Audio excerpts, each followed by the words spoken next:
Hi everyone, welcome to Sweetpea Sits Inspirations. My name is Sydney and today is going to be a follow-up video to the video where my daughter and myself hand painted some fiber.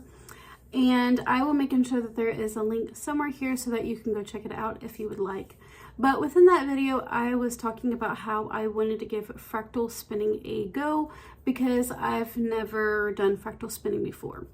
So today's video is going to be a little bit about me talking about fractal spinning, how you accomplish it, and my finished product.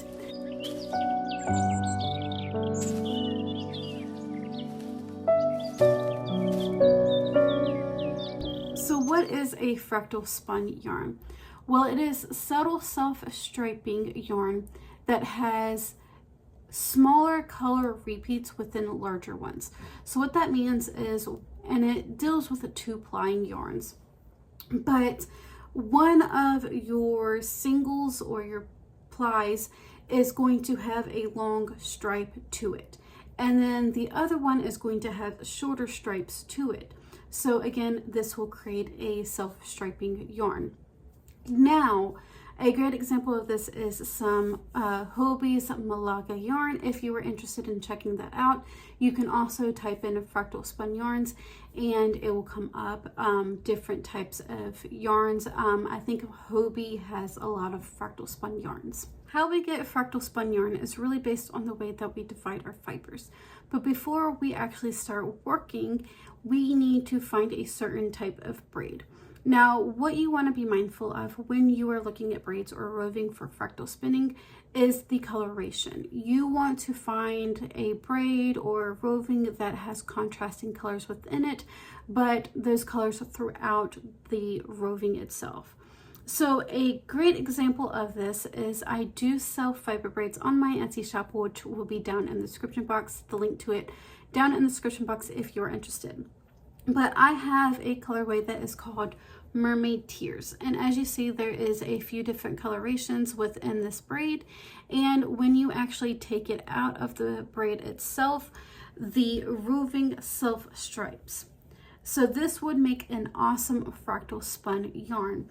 Now, a example that you do not want to buy is a roving that is something similar to this. This is going to give you more of a heathered style yarn. So again, you want to find something that has a lot of coloration throughout the braid.